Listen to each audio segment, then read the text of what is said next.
होशन्ना होशन्ना सेनाओं का यहोवा हमारे संग संग है।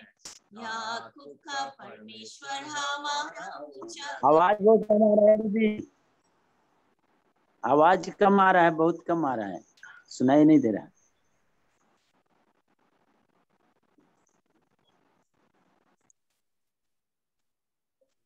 अभी आ रही है? अभी नहीं आ रही? अभी आया। आ रही है? आया। नेटवर्क का प्रॉब्लम है। जब गाती है ना तब कम हो जाता है। कम हो जाता है। लो। हाँ, जब अब आने लगती है तब।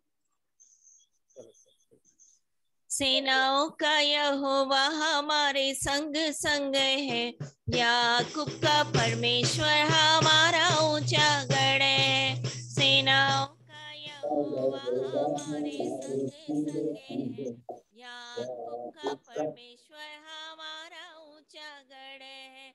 जिसने आकाश बनाया, जिसने पृथ्वी बनाई, ओ जिसने आकाश बनाया, जिसने पृथ्वी बनाई, वो सर्वशक्तिमान प्रभु है, वो यहोवा हमारे संग संग है, वो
ठीक है। यीशु मसीह जीवित है सदा, वो जीवित है, जीवित है, जीवित है सदा। मेरा यीशु मसीह जीवित है। हालेलुया, मेरा यीशु मसीह जीवित है सदा। हालेलुया, हालेलुया, मेरा यीशु मसीह जीवित है। वो जीवित है, जीवित है, जीवित है सदा। मेरा यीशु मसीह जीवित है सदा।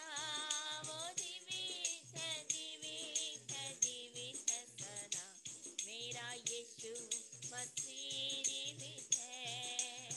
गाओ हालेलुया, गाओ हालेलुया, मेरा यीशु मसीह जीवित है सदा। गाओ हालेलुया, गाओ हालेलुया, मेरा यीशु मसीह जीवित है। होशाना, होशाना, होशाना सबसे ऊंचे में। होशाना, होशाना, होशाना सबसे ऊंचे में। होशाना, होशाना, होशाना सबसे ऊंचे में। होशाना, होशाना, होशाना सबसे ऊंचे में। नहीं आ रही क्या आवाज? आ रही आवाज? नहीं आ रही? स्लो आ रही है।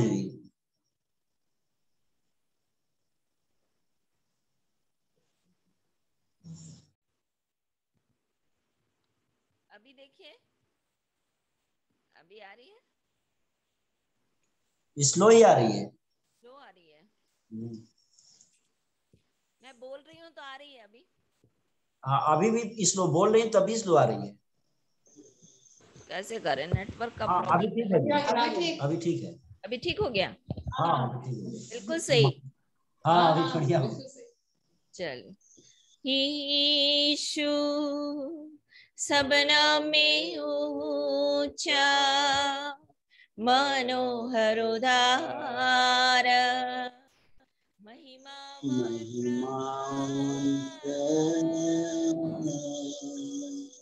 इम्मानुएल, प्रभु साथ है।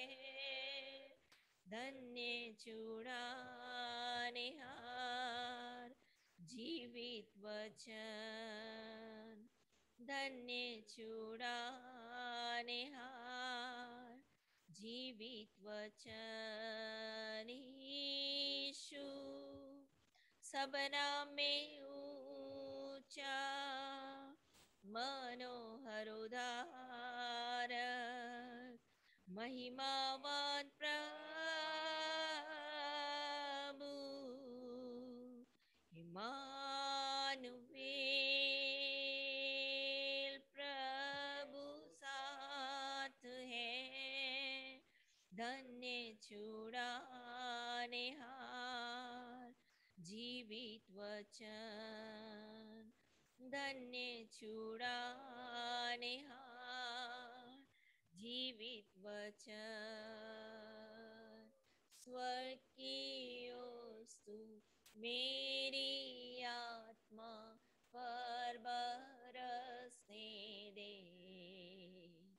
स्वर्ग की वस्तु मुझ पर बरसा दे।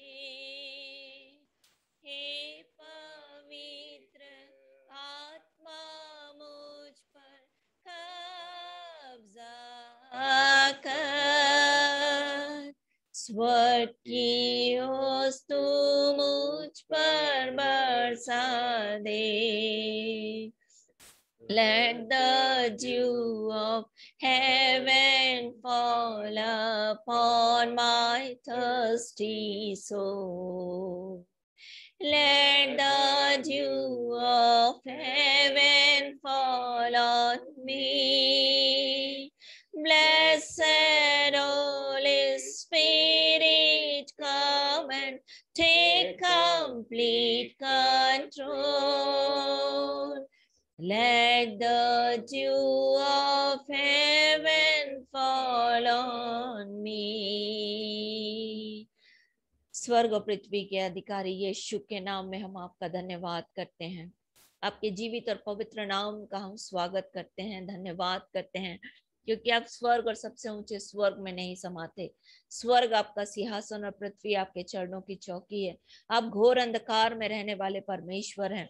हाँ, आपका धन्यवाद करते हैं क्योंकि आप चट्टान हैं, आप हमारे मुक्ति के सिंह हैं, आप हमारे महिमा और मस्तिष्क के ऊंचा करने वाले हैं, आप हमारे जीवन के दाता हैं, आप हमारे अति आनंद के कुंड हैं। हाँ, धन्यवाद करते हैं प्रभु, क्योंकि आप हमारे मुख की चमक हैं। धन्यवाद देते हैं कि आप शिरोमणि हैं। धन्यवाद देते हैं कि आप सत्यवादी परमेश्वर हैं। धन्यवाद देते हैं कि आपने हमारे मन को उनसे कहीं अधिक आनंद से भर दिया जो उन्हें अनौदाक मधु की बढ़ती से होता है। धन्यवाद देते हैं प्रभु, क्योंकि आपका वचन कहता है कि आप टूटे मन वालों के समीप रहते हैं, पिसे हुओं का उद्धार करते हैं। टूटा मन आपके योग्य बलिदान है। टूटे और पिसे हुए मन को तुच्छ नहीं जानते। आपकी आंखें धर्मियों की ओर, आपके कान उनकी दोहाई की ओर लगे रहते हैं। पिता, आपका धन्यवाद करते हैं, आपकी जय जयकार करते हैं कि जवान सिंहों को तो घटी होती वे भूखे भी रह जाते हैं, परंतु आपके खोजियों को किसी भली वस्तु की घटी नहीं होती। आप अपने खोजियों के चारों ओर, हाँ प्रभु, अपने दूतों का बाड़ा लगाते हैं, इसलिए हम आपका धन्यवाद करते हैं, धन्यवाद देते हैं प्रभु।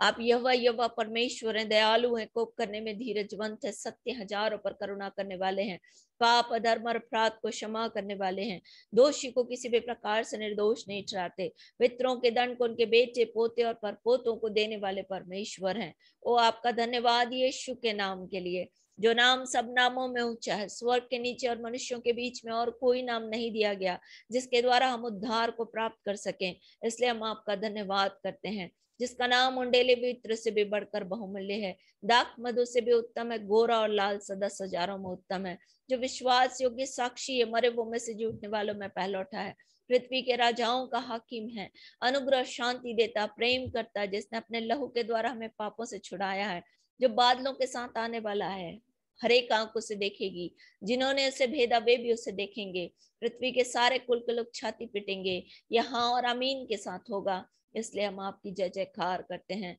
धन्यवाद देते हैं आपके पवित्र लहू के लिए, जिस लहू के द्वारा प्रभु आपने हमें छुटकारा दिया। हमारा छुटकारा चांदी और सोने के द्वारा नहीं, नाशमान वस्तुओं के द्वारा नहीं, परंतु निर्दोष निष्कलंक मेमने के लहू के द्वारा हुआ। इसलिए हम आपका धन्यवाद करते हैं। उस क्रूस की मृत्यु के लिए आपका धन्यवाद, जिसके द्वारा प्रभु आपने हमें व्यवस्था के श्राप से छुड़ाया, ओ इब्राहिम के वंश में उस आत्मा का भागी बनाया। धन्यवाद देते हैं प्रभु आपकी पवित्र आत्मा के लिए, जो सर्वदा हमारे साथ है। ओ जो हम में है, हम उसका धन्यवाद करते हैं, जिसने हमारे अंदर अपने प्रेम को डाल दिया। ओ धन्यवाद प्रभु, ताकि हम आपसे प्रेम कर सकें। धन्यवाद आपके आत्मा के लिए जो हमारे अंदर बसता है प्रभु। हम आपकी तारीफ करते हैं, आपकी जय जयकार करते हैं, आपकी बड़ाई करते हैं, आपकी प्रशंसा करते हैं, क्योंकि आप पवित्र आत्मा इसके योग्य हैं। आज के समय में पवित्र आत्मा एक एक घर में आपकी पवित्र उपस्थिति आने पाए, हर एक समस्याएं यीशु के नाम में दूर की जाएं। ओ पवित्र आत्मा, संसार और शरीर की बातों से छूटकर आत्मा की बातों पर मन लगाने में आपकी आत्मा सहायता करे। आज के दिन एक एक के घर, एक एक के स्थानों को प्रभु हम आपके सामर्थ्य हाथ के नीचे लाते हैं। पवित्र आत्मा, आपकी पवित्र उपस्थिति हर एक के घर में आने पाए। पवित्र आत्मा, आपकी पवित्र उपस्थिति हर एक के घर में आने पाए। पवित्र आत्मा, आपकी पवित्र उपस्थिति एक एक के घर में आने पाए, एक एक के जीवनों में आने पाए। ये हर एक छोटे बच्चों के जीवन में आपकी आत्मा जुम्बिश करने पाए, आपकी आत्मा की भरपूरी आने पाए। ओ पवित्र आत्मा, एक एक के पाप धर्म और अपराध को मान लेते हैं। यीशु का लहू हर एक के जीवन को धोए और शुद्ध करे। और आज के दिन प्रभु आपका वचन भी प्रभु हर एक के जीवन को शुद्ध करे।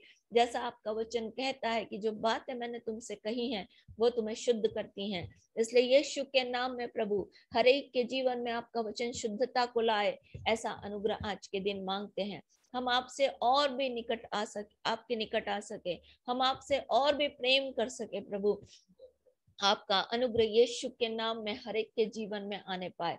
दयालु प्रभु, तरस खाने वाले प्रभु, अनुग्रहकारी प्रभु, दयालु प्रेमी प्रभु, क्षमा करने वाले प्रभु, हम आपका धन्यवाद करते हैं और इस समय को आपके हाथ में देते हैं। पवित्र आत्मा आपका नियंत्रण हर एक के जीवन में आने पाए। इस स्थान पर आपका आत्मा पूरी रीति से कब्जा करने पाए, ऐसा अनुग्रह चाहते हैं। आपने हमारी प्रार्थना की ओर कान लगाया, इसलिए हम आपका धन्यवाद करते हैं। धन्यवाद के इस बलिदान को प्रार्थना विनती निवेदन के साथ अपने उद्धारकर्ता प्रभु यीशु मसीह के नाम से आपको चढ़ाते और मांग लेते हैं। आमीन। हालेलुया, हालेलुया, होशाना, होशाना। चंद्रिका भाई, आपका कल क्वेश्चन था, मैं ज्यादा सुन नहीं पाई थी, आप मुझे फिर से बोलोगे? माइक चालू करना। माइक चालू कर लीजिए।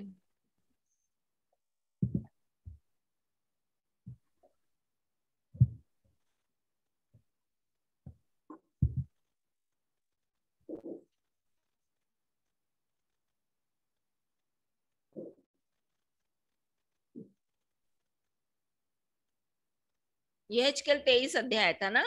यहेजकेल 23 अध्याय में क्या पूछ रहे थे आप? तो सिंदूर के बारे में पूछ रहे।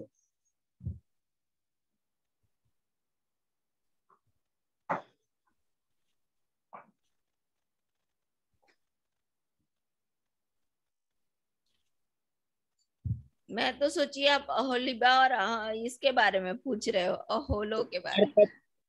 ये 4 पद है ना दीदी, ये 4 पद के विषय में बताइए। 23 का 4 ना? हाँ हाँ। उन लड़कियों में से बड़ी का नाम ओहोला और उसकी बहन का नाम अहोलिबा था। वे मेरी हो गईं और उनके पुत्र पुत्रियां उत्पन्न हुई और उनके नामों के अनुसार अहोला तो शमरोन और ओहोलिबा यरूशलेम है। यही पूछ रहे ना? हाँ, 2 नाम। तो जो ओहोला है, ओहोलो है ना, उसके नाम का मतलब है समारिया। समारिया, हाँ समारिया। हाँ। और ओहोलिबा का मतलब है यरूशलेम। वहां पर लिखा हुआ है ना, ओहोला तो शमरोन और ओहोलिबा तो यरूशलेम है। तो ये दोनों जो हैं, ये स्त्रियों का वर्णन किया गया है, पर एक्चुअल में ये है तो स्थान, जगह का नाम, जगह का नाम सामरिया और यरूशलेम। ठीक है, शोमरोन को सामरिया बोला गया है, सामरिया नाम आया है। शोमरोन यदि आप पढ़ोगे दूसरा राजा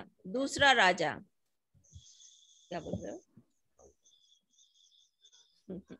एलिशा के समय में,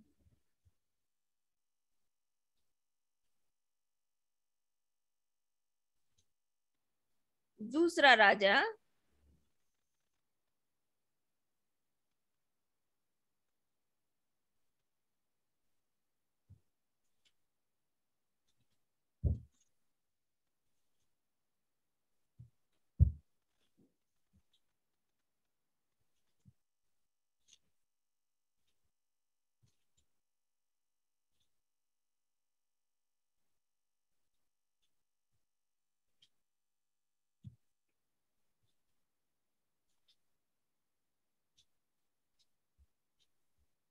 चलो मैं शुरू से आपको बता देती हूँ ये शोमरोन कहाँ से आया। ठीक है, पहला राजा उसका 16 अध्याय, पहला राजा उसका 16 अध्याय।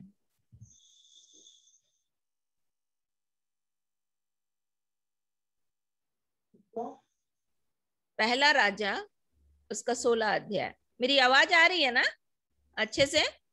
हाँ। उसका 21 पद से 24 पद तक हम लोग पढ़ेंगे। तब इजरायली प्रजा के 2 भाग किए गए। प्रजा के आधे लोग तिब्री नाम गीनत के पुत्र को राजा करने के लिए उसके पीछे हो लिए और आधे लोग ओमरी के पीछे हो लिए।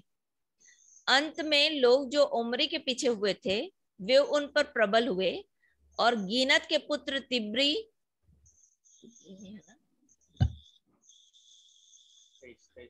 तिब्नी है ना, तिब्नी के पीछे हो लिए थे, इसलिए तिब्नी मारा गया और उमरी राजा बन गया। अब यहूदा का राजा आशा के 21वें वर्ष में उमरी जो है वो इजराइल का राज्य करने लगा, इजराइल पर।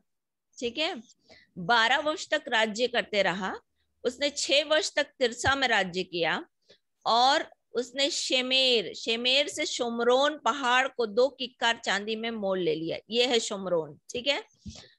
और उस पर एक नगर बसाया, और अपने नगर बसाए हुए नगर का नाम पहाड़ के मालिक शेमेर के नाम से शुमरोन रखा।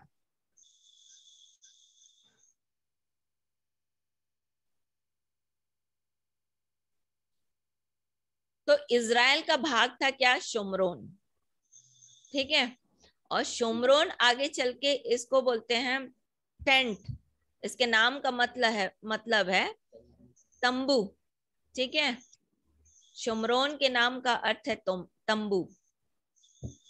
और ये जो है शुमरोन बाद में समरिया नाम रखा गया इसका, सामरिया, ठीक है। अब वहां पर ये जो बता रहा है परमेश्वर यहेजकेल की पुस्तक में, वो ये बता रहा है कि ये 2 बहनें थी, है ना। और ये जो बहनें थी वो व्यभिचार में फंस गई, ठीक है। तो आज मैं थोड़ा सा आपको शुमरोन के बारे में बताती हूँ, फिर कल अपन यरूशलेम के बारे में देखेंगे। तो ये जो शुमरोन था, यहाँ के जो लोग थे सामरिया लोग, सामरी लोग जो थे, वो आ रही है ना मेरी आवाज? हाँ हाँ। जो सामरी लोग थे उनके लिए बोलता है, यदि आप दूसरा राजा उसका 17 अध्याय पढ़ोगे,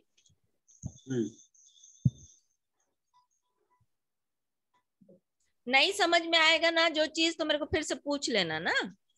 हाँ ठीक। 17 अध्याय 24 पद। ये जो इजराइल का भाग था शुमरोन, यहाँ पर अन्य जातियों को बसाया जा रहा था, क्योंकि देश में बेबीलोन का राज्य आ गया था ना। तो 24 पद में बोलता है, अश्शूर के राजा ने बेबीलोन, कुत्ता, अबोहमात और सपवैम नगरों से लोगों को लाकर इजरायलियों के स्थान पर शुमरोन के नगरों में बसाया। इस प्रकार वे शुमरोन के अधिकारी होकर उनके नगरों में रहने लगे। जब वे वहां पहले रहने लगे, तब यहोवा का भय न मानते थे। इस कारण यहोवा ने उनके बीच में सिंह भेजे, जो उनको मार डालने लगा। इस कारण उन्होंने अश्शूर के राजा के पास कहला भेजा कि जो जातियां तूने अब उनके देश से निकालकर शुमरोन के नगरों में बसा दिया है, वे उस देश के देवता की रीति को नहीं जानते। इससे उनके मध्य सिंह भेजे, जो उनको इसलिए मार डालते हैं कि उस देश के देवता की रीति को नहीं जानते। मतलब यहाँ पर जो है बाहर के देश के लोग आके, बाहर अन्य जाति जो है आकर के शुमरोन मतलब इजराइल में आकर के रहने लगे, ठीक है। और ये इजराइल के परमेश्वर के बारे में नहीं जानते थे, तो परमेश्वर की अनाज्ञाकारिता कर रहे थे। तो परमेश्वर वहां पर सिंह भेज रहा था और सिंह उनको मार रहा था। तो ये जाके शेर ना, हाँ सिंह, शेर का भी बड़ा बाप सिंह जिसके बहुत बाल होते हैं, ठीक है। तो वो राजा के पास जाकर बोलने लगे कि भैया ऐसा है कि हमारे देश, इस देश की रीति विधि को, इस देश के परमेश्वर के बारे में नहीं जानते, देवता के बारे में। इसलिए ऐसा कर कि यहाँ जिन याजकों को तुमने उस देश से लाया है उसमें से एक को पहुंचा दो, ताकि वह उस देश की देवता की रीति को बता सके, ठीक है। अब 29 पद से मैं पढ़ रही हूँ, 29 पद। तो भी हर एक जाति के लोगों ने अपने अपने निज देवता बनाकर अपने अपने बसाए हुए नगर में उन ऊंचे स्थानों के भवनों में रखा जो शोमरोन वासियों ने बनाए थे। अब ये शोमरोन वासी क्या करने लगे? देवता गढ़ने लगे। ठीक है। और बेबीलोन के मनुष्यों ने सुकोत बनोत को, कूद के मनुष्यों ने नरगल को, और हमात के मनुष्यों ने असीमा को, और अव्यों ने निभज और दर्ताक को स्थापित किया। मतलब ये देवता को स्थापित करने लगे। अलग अलग नाम के देवता जो थे उनके जगहों के जो उन लोग देख रहे थे, उसको शोमरोन के वासी लोग जो क्या कर रहे थे, चली का कौन है माइक ऑन नहीं करो ना।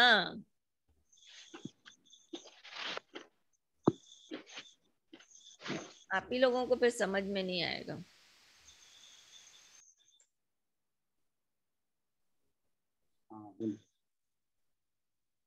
फिर क्या हुआ कि ये देवता ला करके 32 पद, ये यहोवा का भी भय मानते थे, परंतु सब प्रकार के लोगों में से ऊंचे स्थानों के याजकों को भी ठहरा देते थे, जो ऊंचे स्थानों के भवनों में उनके लिए बलि करते थे। अब इन लोगों ने सीख लिया, यहाँ के शोमरोन के लोगों ने, सामरिया के लोगों ने ऊंचे स्थान पर आराधना करना। ठीक है। और इसीलिए आप याद करते होंगे जब लूका उसका 17 अध्याय में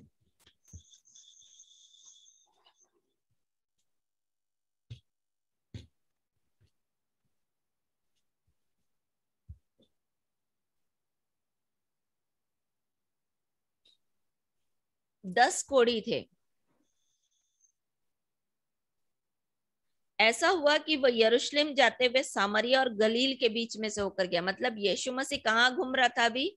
सामरिया और गलील में, वो स्थान जहां पर लोग ऊंचे स्थानों पर आराधना करते थे। ठीक है। और यहाँ पर 10 कोढ़ी चंगे हुए, 10 कोढ़ियों के लिए प्रार्थना की थी यीशु मसीह ने। अब अगर मैं और आगे चलूं इसके बारे में, तो यूहन्ना उसका 4 अध्याय,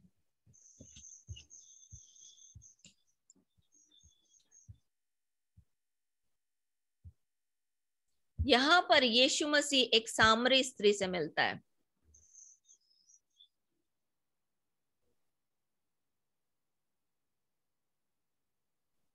नौ पद में बोलता है, और उस सामरी स्त्री ने जो उससे कहा, तू यहूदी होकर मुझ सामरी स्त्री से पानी क्यों मांगता है? क्योंकि यहूदी सामरियों के साथ कोई किसी प्रकार का व्यवहार नहीं रखते थे, क्योंकि इनके पास दो अलग अलग मत थे। वो कौन से मत थे जिसके कारण से ये सामरी स्त्री बोल रही है, उसको मैं आपको बता रही हूं। यहां पर यदि आप आगे पढ़ोगे ना, तो जब ये स्त्री से यीशु मसीह बात कर रहे थे, तो आगे आप जब पढ़ोगे तो बोलती है कि हमारे जो पूर्वज है ना, वो पहाड़ पर आराधना करते हैं। का पद है 22 पद, 20 पद, हमारे बाप दादों ने इसी पहाड़ पर आराधना की।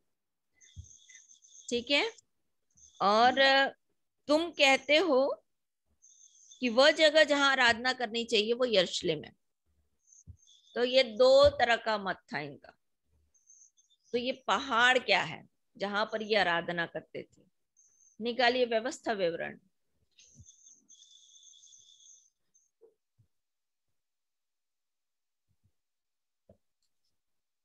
उसका 11 अध्याय।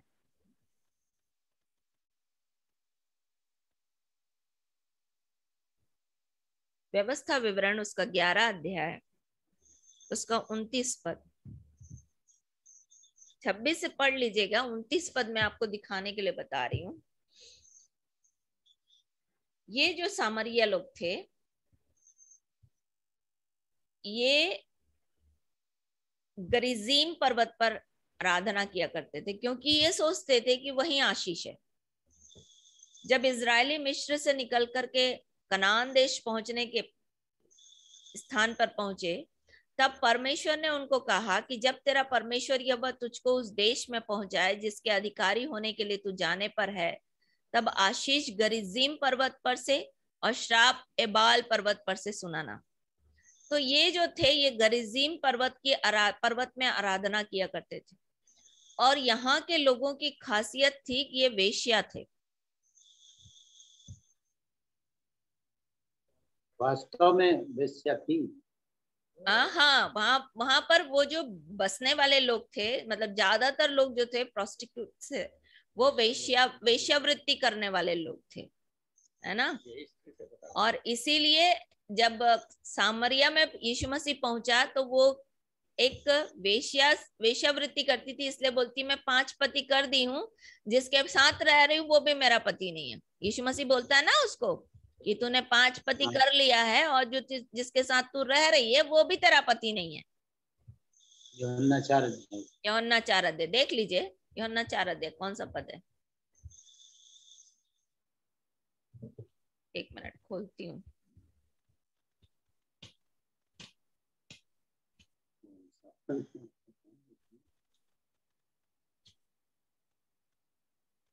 सत्रह पद 16 पद से पढ़ रही हूँ।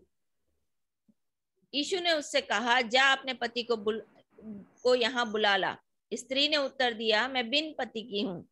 यीशु ने उससे कहा, तू ठीक कहती है कि मैं बिना पति की हूँ, क्योंकि तू 5 पति कर चुकी है, और जिसके पास तू है अब वह भी तेरा पति नहीं है। यह तूने सच कहा है। समझ में आ रहा है? हाँ। तो वहां पर वेश्या लोग रहते थे, वेश्यावृत्ति का काम चलता था, और इसलिए यहेजकेल 23 अध्याय में परमेश्वर उनको ये दिखा रहा है कि तुम लोगों ने क्या किया। अशूर देश से वो अशूरी लोग वहां पर अधिकारी बन गए थे, जो हमने दूसरा राजा उसके 17 अध्याय में पढ़ा, और बाहर के लोगों को ला करके वहां पर रख दिया था उन लोगों ने, और अलग अलग देवता की पूजा कर रहे थे, उनके ऊंचे स्थान बना लिया था उन्होंने। अभी हमने पढ़ा ना, आप मेरे को ऐसे देखोगे तो मेरे को लगेगा कि आपको समझ में नहीं आ रहा है। नहीं। आप अभी मैंने पढ़ के सुनाया ना कि अलग अलग। चलिए, दूसरा राजा उसका 17 अध्याय। हाँ, खुले हैं, पढ़े हैं ना?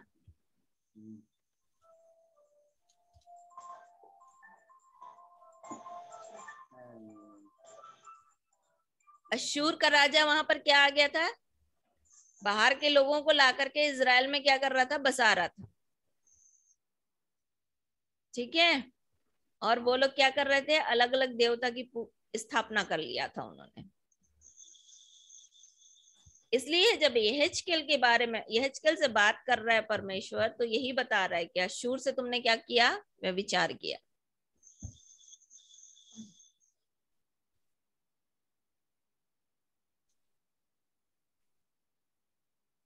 यहेजकेल 23 अध्याय।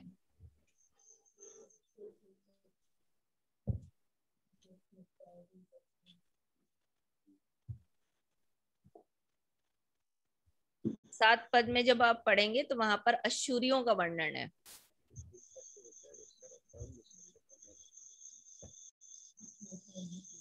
ठीक है, अब थोड़ा सा अपन व्यभिचार के बारे में देखेंगे। अभी तो अपन देख रहे हैं कि भाई नगर, देवता और व्यभिचार, ठीक है, ये 3 चीजें आ रही हैं हमारे सामने। और वेश्यावृत्ति। तो यीशु मसीह ने जैसे व्यवस्था विवरण उसका 5 अध्याय, निर्गमन उसका 20 अध्याय में बोलता है व्यभिचार ना करना। ठीक है ना, 10 आज्ञा में एक आज्ञा ये भी है कि व्यभिचार ना करना।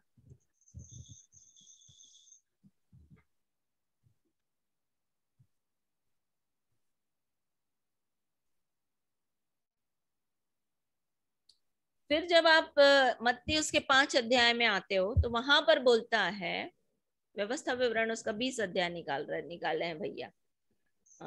व्यभिचार न करना क्या है, आगे करो, आगे करो। 10 आज्ञा है ना, व्यवस्था विवरण उसका 20 अध्याय। व्यवस्था विवरण उसका 5 अध्याय, निर्गमन उसका 20 अध्याय है। 18 पद, व्यवस्था विवरण उसके 5 अध्याय का 18 पद। 10 आज्ञा में से एक आज्ञा है कि तू व्यभिचार न करना। ठीक है। अब मत्ती उसके 5 अध्याय में जब हम पढ़ रहे थे, बीते दिनों हम देख रहे थे 27 पद में,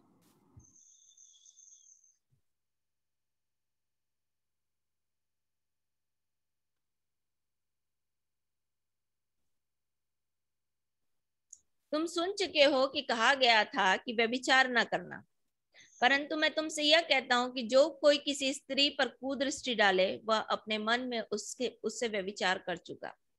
मतलब प्रभु यीशु मसीह ने अब व्यवस्था में दी गई आज्ञा को और बढ़ा दिया।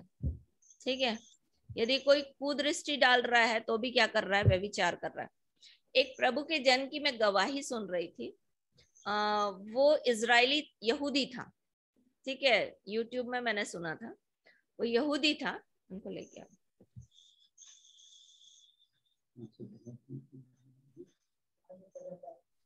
वो यहूदी था और जब यीशु मसीह के बारे में उसको बताया गया, बोलने लगा कि अरे मैंने तो कभी कोई पाप किया ही नहीं, है ना। उनके यहाँ ऐसा था कि पाप किया तो बलिदान चढ़ा दो। यहूदियों का क्या कस्टम है, क्या रीति विधि है कि बलिदान कर दो, है ना, तो पाप क्या हो जाता है? छूट जाता है। तो बोला मैंने तो कभी पाप ही नहीं किया, तो मेरे को यीशु मसीह की आवश्यकता क्यों? तो जो व्यक्ति उसको बता रहा था, उसने बोला कि प्रभु यीशु मसीह का वचन ये बोलता है कि यदि तुमने किसी स्त्री के प्रति कुदृष्टि भी डाल दी, है ना, गलत नजर से भी आपने देखा, मतलब आपने उसके साथ क्या कर लिया? व्यभिचार कर लिया। अब उसको समझ में आ गया, बोलने लगा कि बाप रे, ऐसा यीशु है कि उसको मेरे बारे में इतना पता है कि मैं कैसे काम कर, मतलब मैंने तो कई बार ऐसा किया है कि किसी औरत के ऊपर कुदृष्टि डाली है। और तब वो यीशु मसीह के पास आया, वो यहूदी व्यक्ति। तो यहाँ पर आप और मैं देख रहे हैं कि एक व्यक्ति के व्यभिचार के बारे में बता रहा है प्रभु यीशु मसीह, है ना, कि अगर कुदृष्टि डाल दिया तो क्या हो गया? व्यभिचार हो गया। पर कलीसिया में उसको और बढ़ाया है परमेश्वर ने। कलीसिया के लिए परमेश्वर ने उसको और बढ़ा दिया। कैसे? इफिसियों की पत्री उसका 5 अध्याय 3 पद।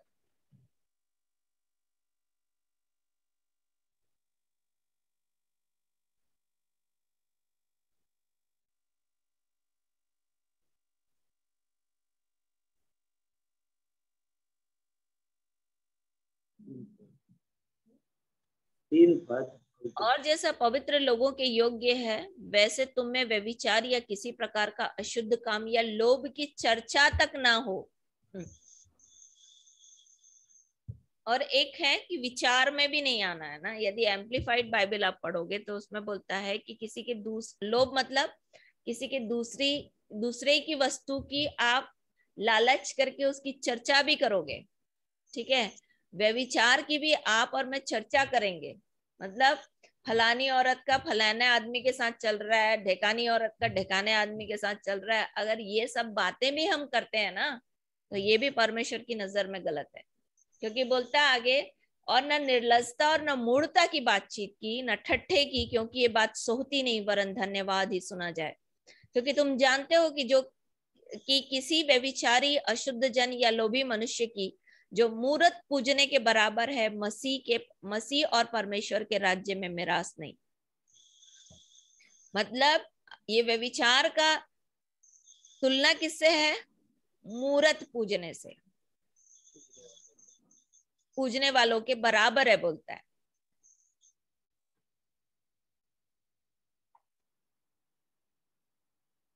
अब अगर कोई जाकर के मूरत के सामने दंडवत नहीं कर रहा, पर अगर व्यभिचार की चर्चा भी कर रहा है, है ना, और सोच रहा है इस बारे में, तो भी परमेश्वर की नजर में ये गलत है, ये भी मूर्ति पूजा के बराबर है।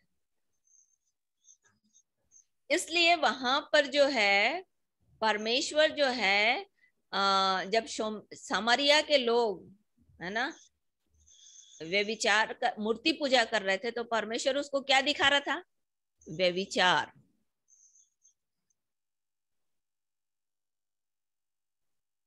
ठीक है, तो थोड़ा सा मैं और आपको व्यभिचार के बारे में दिखाऊं कि क्या बोलता है।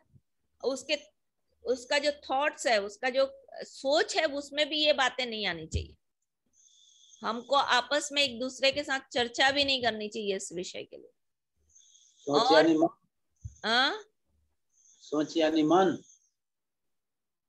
विचार जैसे क्या होता है कि हम लोग, मान लो कोई औरत है किसी आदमी के साथ अच्छे से बात कर रही है, तो हम लोग क्या विचार में ले आते हैं, अरे इसके साथ क्या होगा, इसका गलत संबंध होगा, ये फंसी होगी। तो ये भी आपके और मेरे विचार में नहीं आना चाहिए। और किसी के बारे में बोलना भी नहीं है आपको और मेरे को। बहुत चलता है ना। मेरे पास तो बहुत कंप्लेन आता रहता है तो मैं बोलती नहीं नहीं नहीं नहीं, ये सब गलत है, ये सब गलत है। तो आपको और मेरे को उसकी चर्चा भी नहीं करना है, आपको और मेरे को उसको अपने दिमाग में भी नहीं लाना है ना, क्योंकि हर एक अपना न्याय करेगा ना। परमेश्वर उसका न्याय करेगा और हर एक को अपना हिसाब देना है। पर मैं और आप किसी के बारे में गलत नहीं बोलना है, ठीक है, क्योंकि परमेश्वर चाहता है कि उसकी कलीसिया के लोग केवल धन्यवाद बोलें, धन्यवाद। ठीक है। अब अगर और मैं थोड़ा सा व्यभिचार के बारे में बताऊं, तो कुलुसी की पत्री, कुलुसी 3 अध्याय, कुलुसी 3 अध्याय।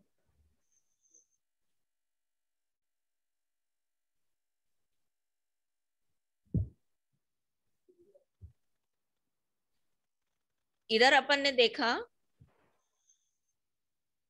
बुरी लालसा, किसी के वस्तु की लालच करना, कुदृष्टि करना, ये किसके बराबर है? मूर्ति पूजा। मूर्ति पूजा के बराबर। यहाँ पर भी उस चीज को थोड़ा सा और अलग तरीके से समझा रहा है।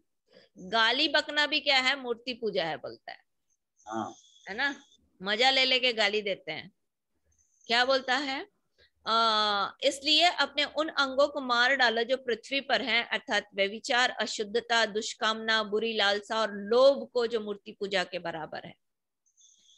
इन्हीं के कारण परमेश्वर का प्रकोप आज्ञा ना मानने वालों पर पड़ता है। और तुम भी जब इन बुराइयों में जीवन बिताते थे तो इन्हीं के अनुसार चलते थे। पर अब तुम भी इन सब को, अर्थात क्रोध, रोष, बैर भाव, निंदा, मुंह से गाली बकना, ये सब बात छोड़ दो। एक दूसरे से झूठ मत बोलो। मतलब गाली बकना, गुस्सा करना, एक दूसरे से चिढ़ना, एक दूसरे के प्रति बैर करना, एक दूसरे की बुराई करना, ये सब चीजें मूर्ति पूजा के बराबर है।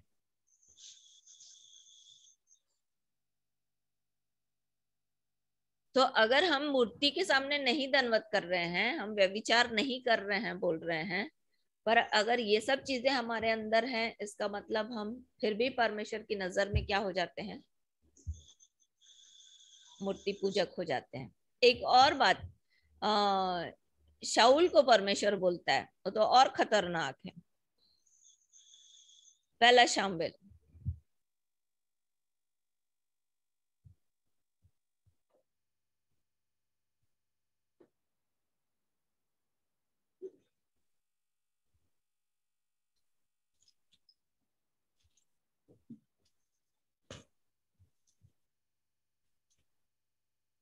उसका 15 अध्याय। पहला शामुएल उसका 15 अध्याय 22 पद से मैं पढ़ रही हूँ। शमूएल ने कहा, क्या यहोवा होम बलि और मेल बलियों से उतना प्रसन्न होता है जितना अपने बात के माने जाने से प्रसन्न होता है? सुन, मानना तो बलि चढ़ाने से और कान लगाना मेढ़ों की चर्बी से उत्तम है। देख, बलवा करना और भावी कहने वालों से पूछना एक ही समान पाप है। और बोलता हट करना मूरत और देवताओं, ग्रह देवताओं के पूजन के तुल्य है। कल अपन देख रहे थे ना, बच्चों को जिद करना, बच्चों को जिद्दी बना देते हैं माँ बाप दे दे के। ये सब किसके बराबर है? मूर्ति पूजा के बराबर। यदि हम आज्ञा को नहीं मान रहे हैं तो मूर्ति पूजा कर रहे हैं। यदि हम परमेश्वर की योजना के खिलाफ खड़े हो रहे हैं, बलवा कर रहे हैं, बलवा करना समझते हैं ना, परमेश्वर की योजना के खिलाफ खड़ा होना, लोगों के खिलाफ खड़ा होना, है ना, इसको बोलते हैं बलवा करना।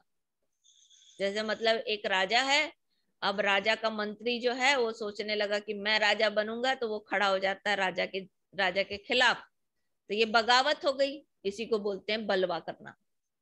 ठीक है। फिर बोलता भावी कहने वालों से पूछना, मतलब लोग जाके पूछने जाते हैं कि अरे मेरा भविष्य का क्या होगा, है ना। पूछा था ना। हाँ, शाऊल जाके पूछा था ना, तो क्या बोल रहा है? भविष्य का पूछना भी क्या है? मूर्ति पूजा के समान है, ये भी एक समान पाप है, बोलता है। और आदमी बलि चढ़ा रहा है, बलिदान चढ़ा रहा है, मतलब मान लो दूसरी आज्ञाओं को मान रहा है, पर परमेश्वर जो बोल रहा है वो नहीं कर रहा है। जैसे मान लीजिए आप दसवांश भी डाल रहे हो, ठीक है, आप भजन भी कर रहे हो, स्तुति भी कर रहे हो, आप सब कर रहे हो, पर परमेश्वर जो चाह रहा है वो नहीं कर रहे हो। आपके अपने और मेरे जीवन में, हम अपने जीवन में जो परमेश्वर चाहता है उसको नहीं कर रहे हैं, और हम बाकी चीजें कर रहे हैं। तो परमेश्वर बोलता है, उससे नहीं प्रसन्न होता परमेश्वर इससे प्रसन्न होता है कि वो जो परमेश्वर बोल रहा है उसको हम माने हमारे जीवन। तो मूर्ति पूजा जो है, व्यभिचार जो है, वो मूर्ति पूजा के बराबर है। और मूर्ति पूजा जो है वो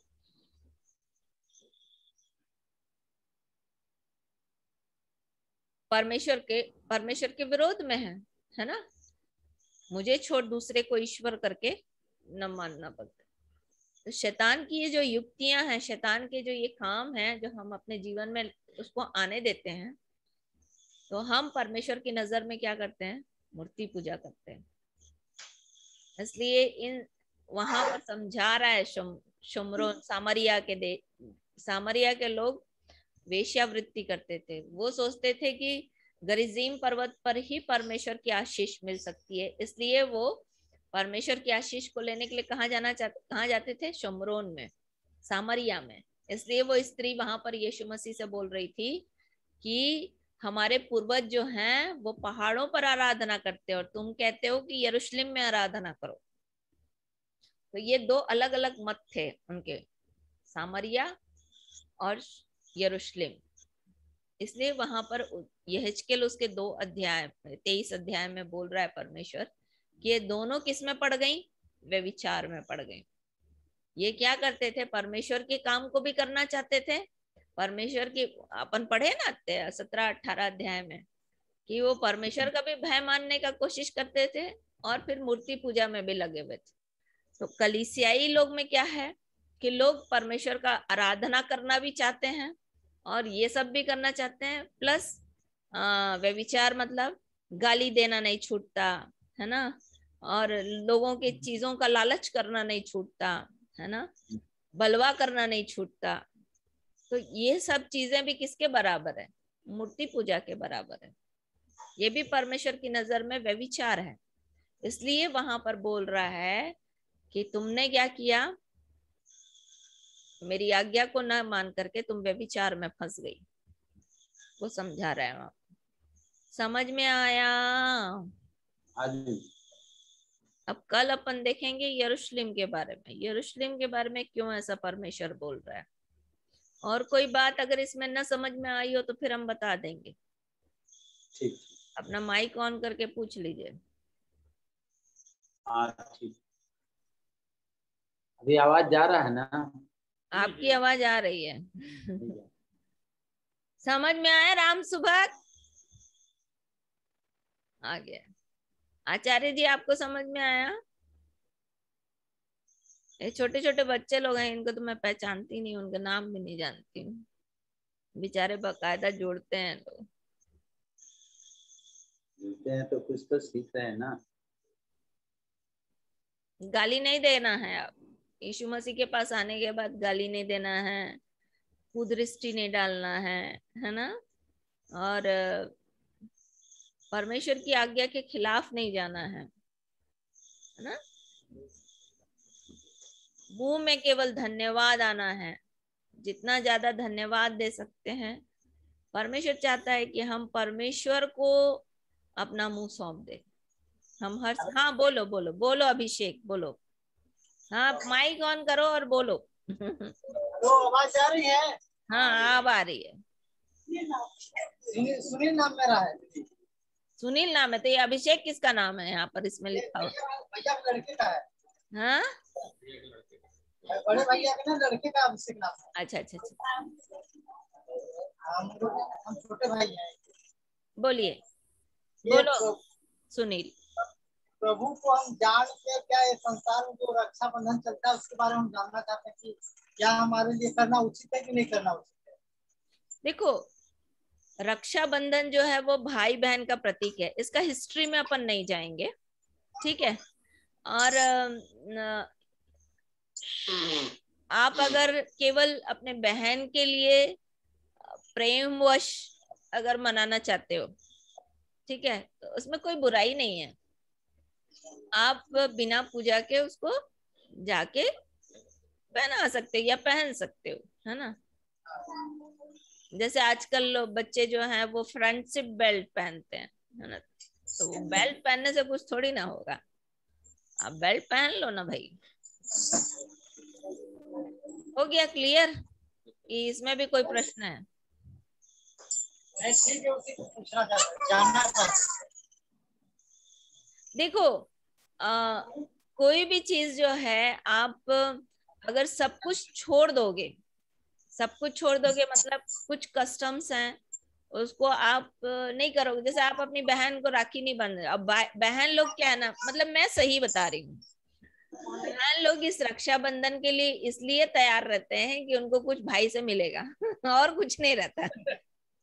ये बात यही रहती है कि उसको बहन भाई से कुछ मिले, हाँ बस इतना रहता है। और इसीलिए उन लोग रक्षाबंधन की तैयारी करते हैं और इंतजार करते रहते हैं, है ना। तो अगर आप धागा बंधवा के उसको कुछ दे दोगे तो उसमें बुराई क्या है। और अगर मतलब ये कहना कि नहीं बांधते हो तब भी देती है, दे सकते हो, है ना। पर वो एक प्रतीक चला आ रहा है कि भाई बहन को कुछ मिल जाता है उससे, है ना। तो इसमें मैं नहीं समझती कि कोई बुराई हो। और अगर ऐसा हो जाएगा तो वो क्या हो जाएगी, नाराज हो जाएगी, फिर आप उसको यीशु के बारे में नहीं बता पाओगे अगर वो यीशु को नहीं जानती है तो। बता सकते हैं ना। तो आप उसको इसी बहाने बता सकते हो, मतलब आपका संबंध खत्म नहीं होना चाहिए, मेरा कहने का ये है। क्योंकि परमेश्वर का वचन बोलता है कि अगर ऐसा सब करने लग जाएं तो फिर तो हमको जगत से बाहर निकल जाना पड़ेगा ना। तो फिर आप उनको कैसे लेकर आओगे? तो उनकी निकम्मी बातों पर मन साथ नहीं देना है, पर जितना आप रिलेशन मेंटेन कर सकते हो, मतलब संबंध जितना आप बना के रख सकते हो उसकी कोशिश करना है। ताकि परमेश्वर का वचन बोलता है ना, जैसे कि आग से झपट कर निकालो, है ना। तो आप अगर इन सब कामों को करके एक आत्मा को, एक परिवार को अगर आग से झपट कर निकाल ले रहे हो तो इससे बड़ी बात क्या हो सकती ये निकालने के लिए उसी में फंस के जाते है। उसी में लीन तो हो जाते हैं। लीन नहीं होना है। देखो बकरा मुर्गा बन रहा है, खा सकते हो, उसमें कोई बात नहीं है, खाना पीना खा सकते हो। पर ये है, देखो एक चीज है, नौकरी करना है, नौकरी करते रहना है, पर आपका और मेरा संबंध जो है, मतलब आत्मा के धरातल पे रिलेशन जो है वो परमेश्वर के साथ कनेक्ट रहना चाहिए। समझ रहे हैं कि नहीं समझ रहे हैं?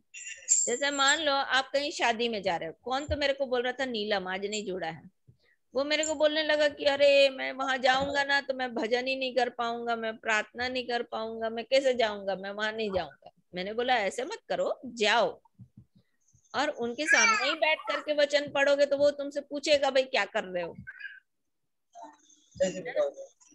और अगर वो जानते हैं तो तुम उनको बता सकते हो कि भाई ये मैं नहीं करता हूँ, ये मैं करता हूँ। और अगर आप वहां से अलग हो जाओगे, उनकी शादी ब्याह में भी नहीं जाओगे, तो फिर कैसे तुम्हारा संबंध बनेगा ना। तो संबंध को भी तो बनाए रखना है ना भाई। गया शादी में वो, तो ऐसे पूरी रीति से अलग नहीं। हाँ ये है कि आप उसी में पूरा मत घूम जाओ, क्योंकि वो केवल आपके लिए एक माध्यम है बस, है ना, अवसर है जिसके द्वारा आप परमेश्वर तक उनको ला सकते हो। उसी में लीन हो जाओगे तब तो फिर गड़बड़ है। जो लाने की बात है वो सही है, और उसी में लीन हो जाएंगे तो क्या मतलब? लीन मतलब देखो, एक चीज है उसी काम में लग। शुरुआती दिनों में देखो हर किसी से गलती होती है, नहीं होती ऐसा नहीं, हमसे भी गलती हुई, आपसे भी गलती होगी। जब आप परमेश्वर के वचन को ठीक ठीक नहीं जानते हो तो हर किसी के साथ गलती होता है। अब उसको मैं तो डंडा मार के नहीं बोल सकती हूँ कि भैया तुमको जाना नहीं है है। पर मेरी कोशिश ये होना है कि मैं उसको वचन कितना भर दूं ताकि वो मजबूत हो जाए अंदर से, उसका रिलेशन परमेश्वर के साथ बन जाए। ठीक है ना। जैसे हम लोग चंद्रिका भाई लोगों को पूछो, सामने बैठे, कभी उनको मना नहीं किया, है ना। इवन जब न्यू ईयर मनाते थे हम लोग तो सारे के रिश्तेदार सब आ जाते थे। उन लोग यीशु को नहीं जानते थे, पर हम कभी नहीं मना किए उनको कि भाई उनको मत बुलाओ, खाने मत बुलाओ, है ना। क्योंकि इसके थ्रू उन लोग यीशु के वचन को तो कम से कम किसी बहाने सुनेंगे। तो हमारा जो अंदर का जो हमारा ध्येय है वो तो परमेश्वर जानता है ना। हाँ क्या बोल रहे चंद्रिका भाई, बोलिए।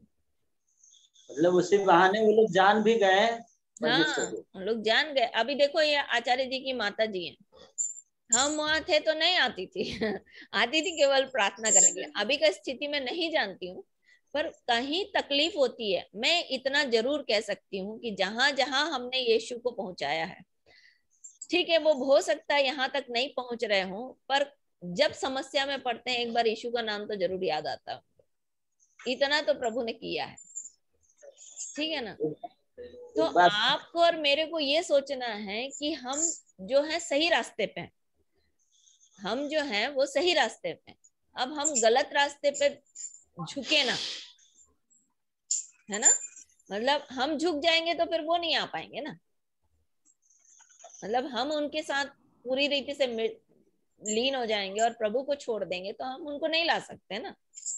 तब तो वो क्या बोलता है, अंधा अगुआ है, अंधे में गड्ढा में दोनों घुसेंगे। इसलिए हमको प्रयास ये करना, उसमें सबसे बड़ा माध्यम ये है, जैसे मैंने आपको बोला पिछले दिनों भी मैं आपको बता के रखी थी और बताती रही हूँ कि किसी व्यक्ति के जीवन में काम करने से पहले आपको प्रार्थना करना है।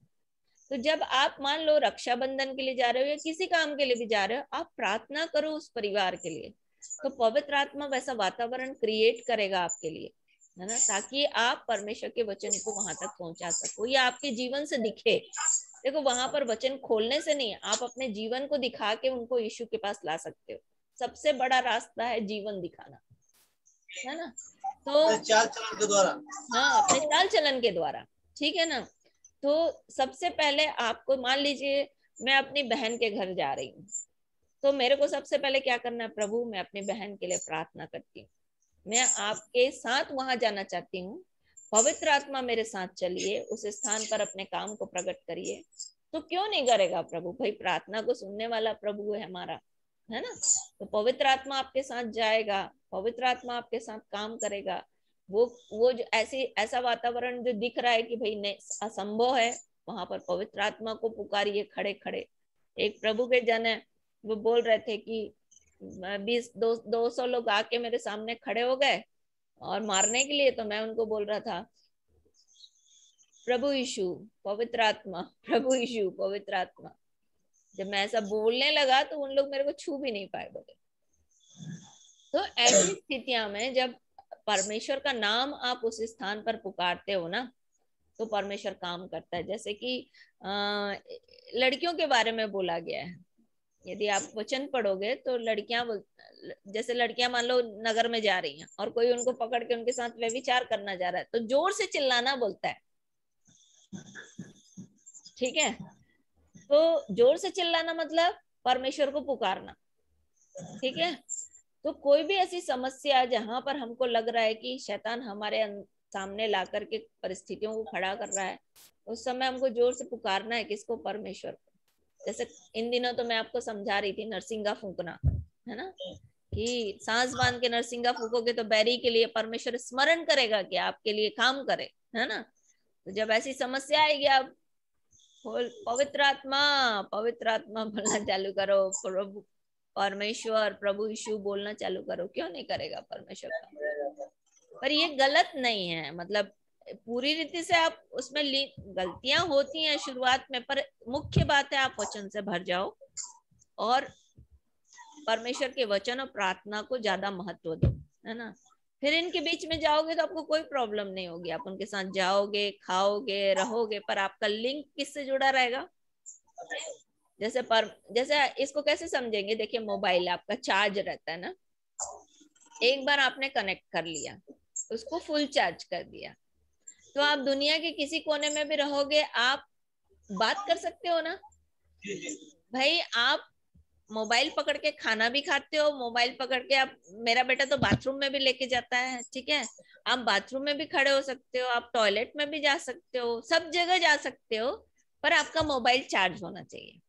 अगर आपका मोबाइल चार्ज है तो आप सीधा लिंक से किससे जुड़े होगे? परमेश्वर से। मेरी बात समझ में आ रही है? तो मुख्य है आपका मोबाइल चार्ज होना चाहिए, आपके साथ पवित्र आत्मा का कनेक्शन बना रहना चाहिए, बस। क्योंकि आप दुनिया के किसी कोने में भी रहोगे, वो नेट अगर इंटरनेट से आपका चार्ज रहेगी आपकी बैटरी, तो कनेक्ट हो जाएगी, आप कभी भी जाके कहीं भी बात कर सकते हो।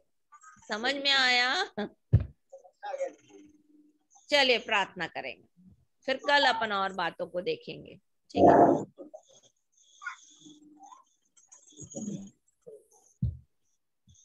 आइए प्रार्थना करें।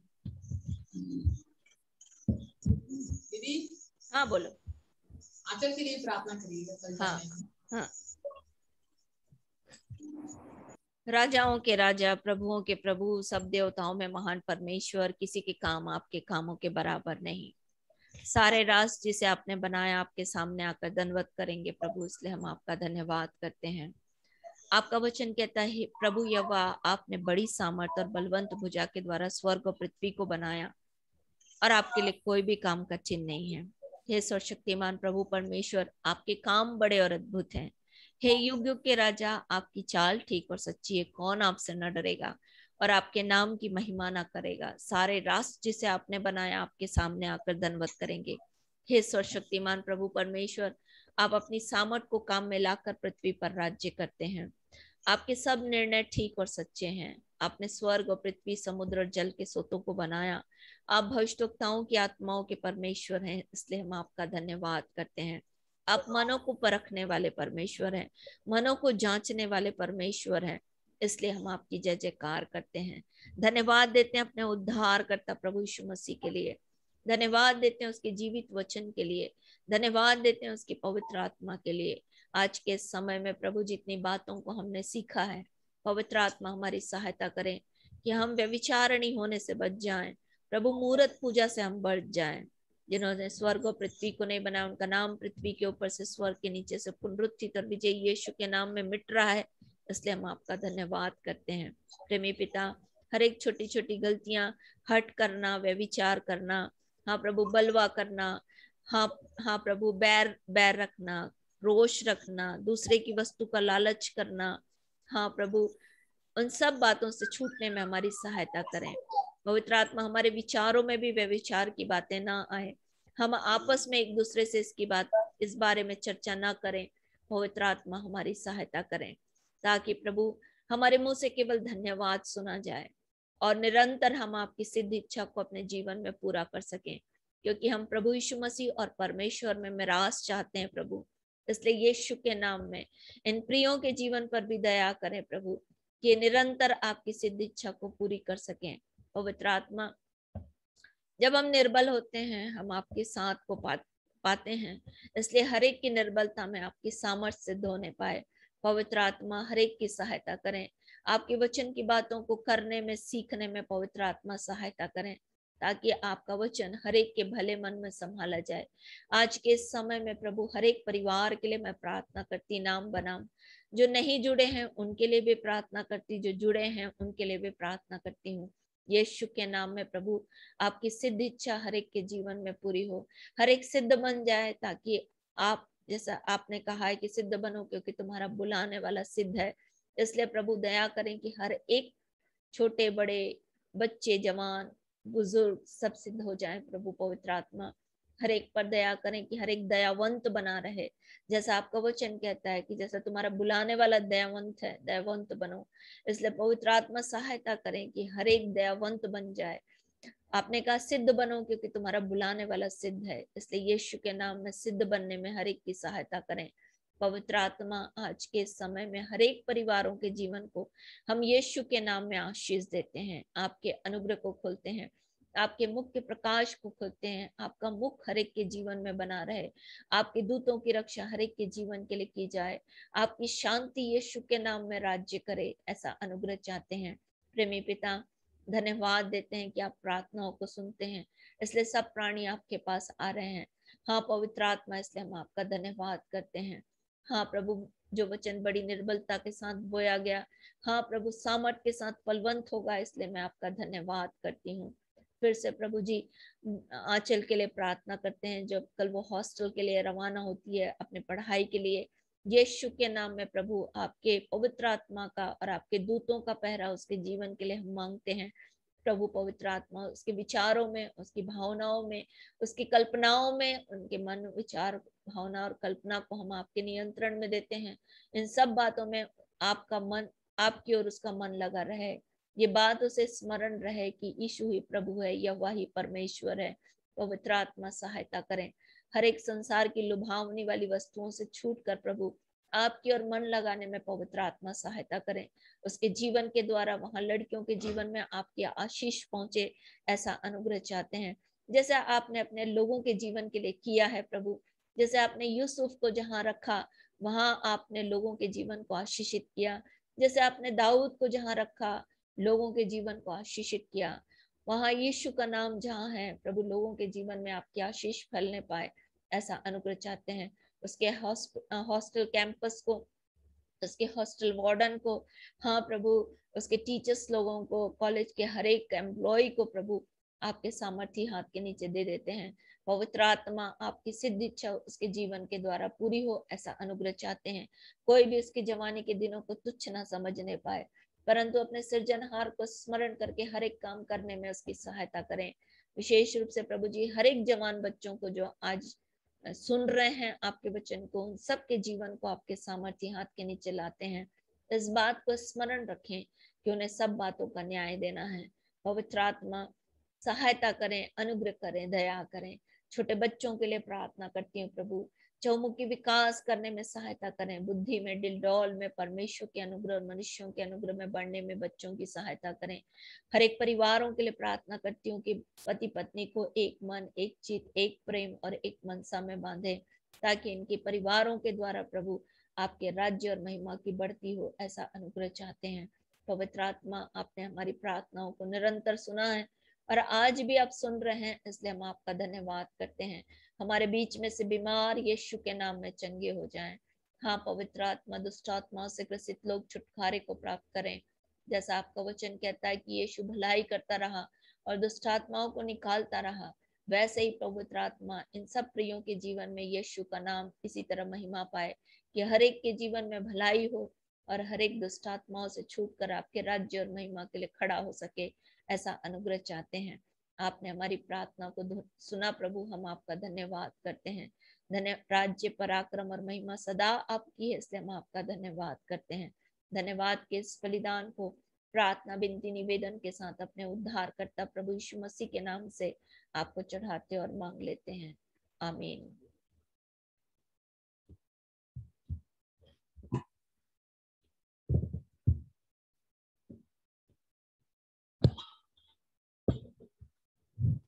आइए हम लोग प्रभु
आइए धन्यवाद के साथ हम रोटी को ग्रहण करें।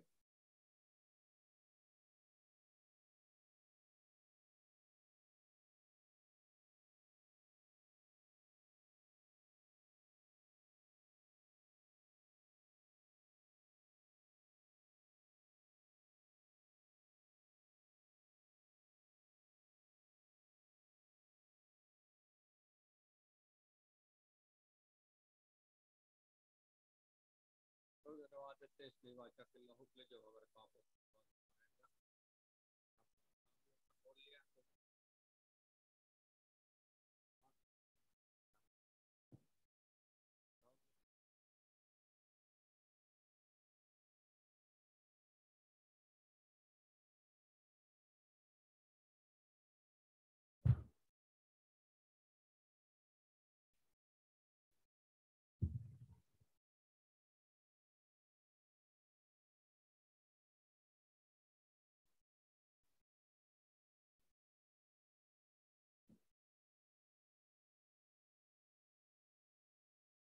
प्रभु धन्यवाद देते हैं, आपने अपने भोज के घर के उत्तम पदार्थों से हमें तृप्त होने का अवसर दिया, जो खाने के वस्तु वास्तव में खाने की वस्तु और वास्तव में पीने की वस्तु है, उसमें सहभागी बनाया। धन्यवाद देते हैं बच्चे विभाग के लिए धन्यवाद, जिस बात को प्रकट करता है कि आपकी बहुत सारी भेड़ें खत्ते में इकट्ठी होनी है। प्रभु हाँ प्रभु, इसकी आशीष उन तक पहुंचे और आपके खत्ते में इकट्ठे किए जाएं। प्रभु ऐसी दया चाहते हैं, उपस्थित है एक लोगों के जीवन का आशीष देते हैं। यीशु के नाम में आपका अनुग्रह बना रहे और बढ़ता जाए। प्रार्थनाओं को सुन, उसका उत्तर दे। हाँ प्रभु जी, उनके कामों में आशीष दे, अनुग्रहित कर, बंधन टूटने पाए, मार्गों को समथर कर, उनके पाँव को अपने वचन के मार्गों में स्थिर कर। बच्चों को हम यीशु के नाम में आशीष देते हैं, उनकी चौमुखी विकास की घोषणा करते हैं। आपके पवित्र कलीसिया और भी तेजस्वी हो, आपके प्रकट होने को प्रिय जानने पाए। आपके दास भक्तों को हम आशीष देते हैं, इस्राएल उद्धार के लिए और उसकी शांति के लिए।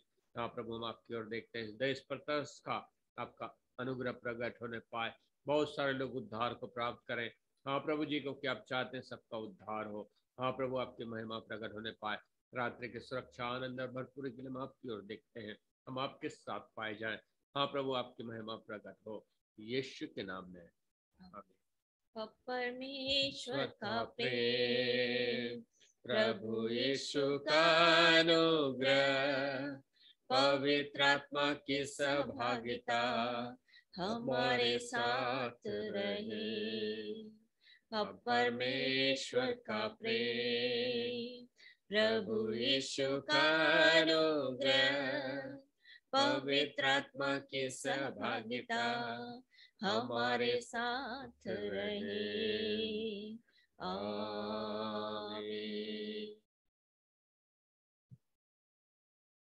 हालेलुया, हालेलुया, होशाना, होशाना। सबको जय यीशु।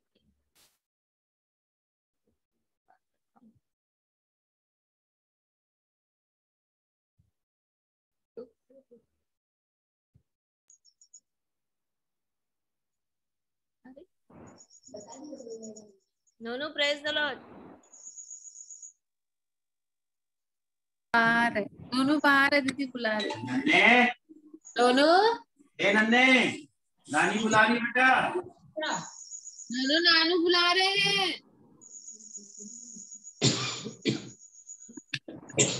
कहाँ है आशा? वाशा तो कोई नजर ही नहीं आ रहा है, कहाँ गायब हो गई है बहुत दिन से। बिया गाड़ रही है। ओ, बिया गाड़ रही है बिया।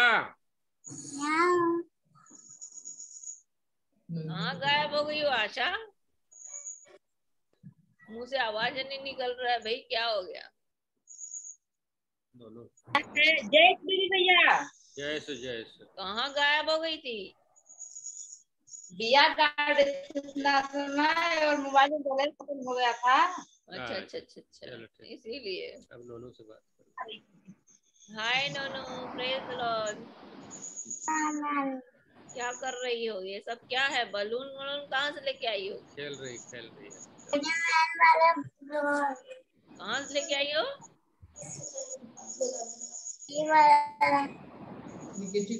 जैसे ही मैन वाला है। अच्छा, ही मैन वाला कहाँ से लेके आई हो इसको? स्पाइडरमैन है। स्पाइडरमैन। अच्छा, स्पाइडरमैन है। कहाँ से लेके आई हो? पापा की दुकान से। पापा की दुकान से? अरे मैं मॉल से लेके आई हूँ, मैग्नेटो मॉल से। हाँ, कहाँ है आगी? जय यीशु जय यीशु जय यीशु। कहाँ गायब थी अभी तक? आगे आगे बाहर खेल रहा है। चलो चलो खेलो। हाँ। Okay bye.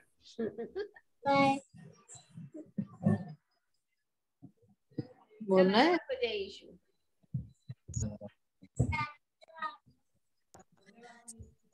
बस नानू से बात करना है भैया। क्या बोल रही हो? बस नानू से बात करना। क्या बोल रही हो? बोलो। नानू मुझे सुबह आज तो सुबह में बारिश बंद हो गया था ना। यहाँ बारिश हो रही थी। यहाँ पे बारिश हो रही थी। नहीं। अरे आगे देखना बारिश थी कि नहीं।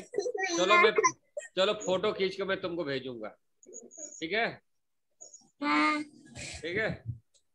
लेकिन आज तो सुबह था ना। तो सुबह था तो पानी गिर रहा था ना। नहीं गिरेगा। नहीं गिरेगा? नहीं। चलो ठीक है। नहीं गिरेगा तो मिलेंगे ना। मुझे सुबह नहीं आना चाहिए था ना। हाँ, बात तो सही बोल रही हो, लेकिन पानी गिरेगा तो कैसे आएंगे? लेकिन अभी तो हमेशा के लिए आपको मुझे सुबह नहीं अभी तो रात हो गई ना। ठीक है। कल पानी नहीं गिरेगा तो आएंगे, है ना? हाँ, कल पानी नहीं गिरेगा तो आएंगे। आज सुबह आना। हाँ, ओके बाय। बाय।